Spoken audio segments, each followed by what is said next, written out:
We're back with Roxanna Meyers. She's a city councilor for District 2, and we're going to talk to her about the economic issues of that area, and then we'll get into some of the other stuff. And then the final segment, we'll talk a little bit about where you grew up and things of that sort. Okay? Sure. Before we went for break, we were talking about Old Town. And I wanted to ask you what the merchants there, you know, when you walk through there, they always say, well, there's no tourism, virtually tourism dropped off, right, with the last recession. This was a pretty deep recession, you know, and they got hit pretty hard because they're very dependent on tourism.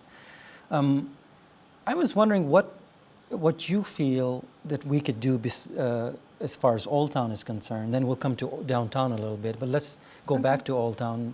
Give me what your thoughts are I as far as. think one of the things we need to do as a group is realize that if you make Old Town a destination for the general population, so not just tourists or not just when I have my friends in town from out of town, but really a fun place that you can go to shop and get some quite unique things. And several of my favorite shops are down there, but I think we don't talk about it enough, we don't market it enough.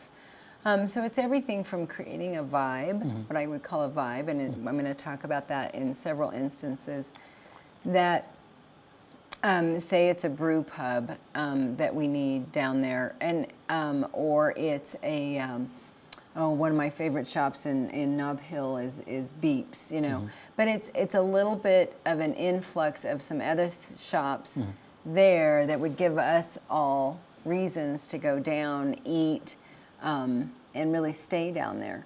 Because it is unique. In fact, I ran into a lady, I was going to the Georgia O'Keeffe museum. Well, the actual, her home up in Abiquiu. And this woman was from Connecticut, and she said she actually liked the Albuquerque Old Town, the square, better than Santa Fe. And I think if we get, you know, a few more things that we would all want to go to or talk about them more, you know, I think a lot of people just don't know what's down there.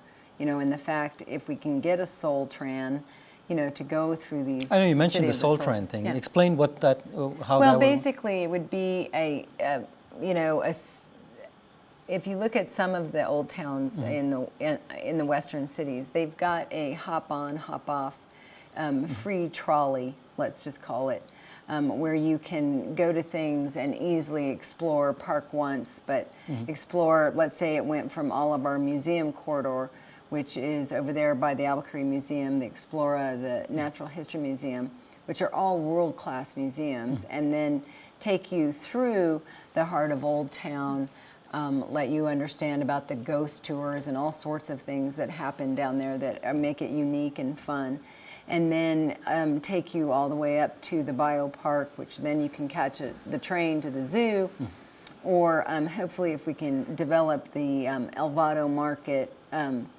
the El Vado Hotel into a city market, that would give people lots to do in that area. What's going on with that hotel?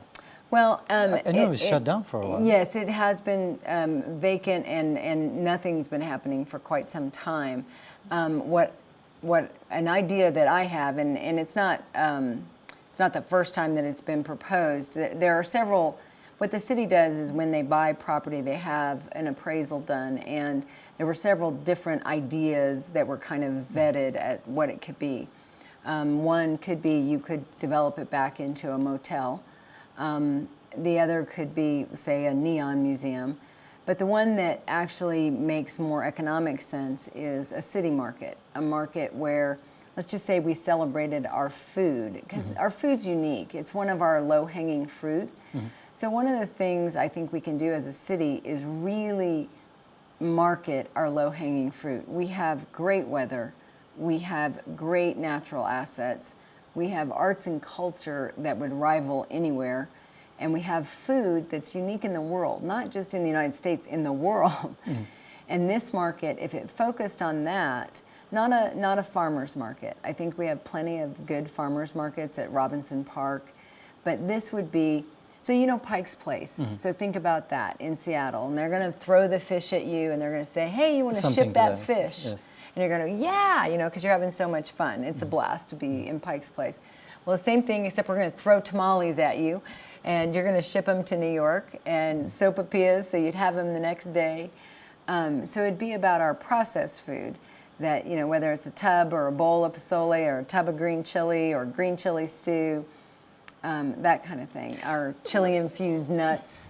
Majority of the time, every time I walk through Old Town or downtown, the merchants there always complain about the locals not being very active in that area.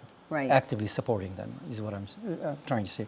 How do we get more locals, people in the metro area, to come out to Old Town, places like that? Because you always seem to hear that, and I'm not sure if that's a reality or is it a single, like, Well, I think isolated again, merchants saying I think that, it's or? created. I think it's creating a vibe down there that's fun and energetic. So you've got to have retail kind of shops that people want to go to. You know, they've got to see things that they wouldn't see elsewhere. The food has got to be great. A lot of outdoor seating would be wonderful. It's very inviting, that kind of thing. And so if we brought back, say, old movies, you know, where you did it on a Thursday Which is a good night. idea. I think that's a pretty... And you could, I've seen it done in other cities where a lot of the vendors, what they do is they have special movie night to-go dinners, you know, so you and your family, if you didn't want to bring your own picnic, could watch them. But I could see definitely you could put 4 small screens on either side of the gazebo and watch, you know, everything from Mary Poppins to Kill a Mockingbird, or, you know, all of the old black and white classics, you know, that are just fun. So it's creating that vibe of getting people interested, and that's why I said, you know, a fun, I don't know if you know, Tsuke Market, you know, it has a vibe and an outdoor, you know, kind of big porch where they have live music and some other venues where I think it'll just create that vibe. Same thing with downtown. You think the same thing applies to downtown, or we do something different with downtown? I think the same thing. I think a couple things in downtown. So I've lived and worked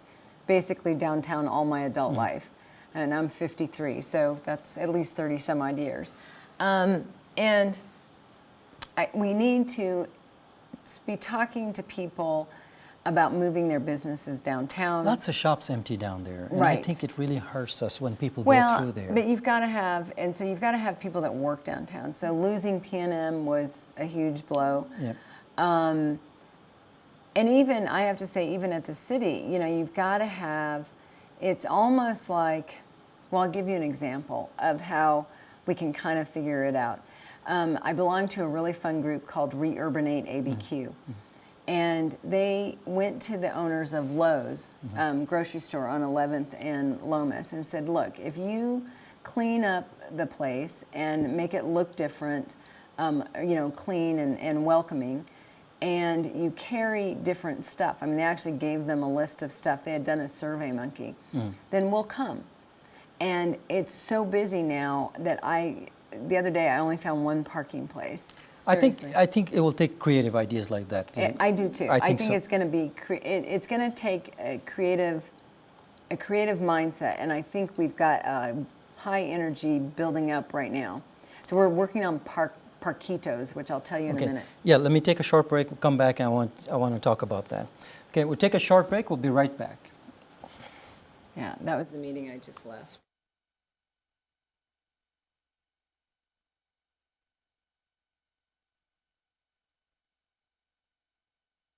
All right, last segment. Okay.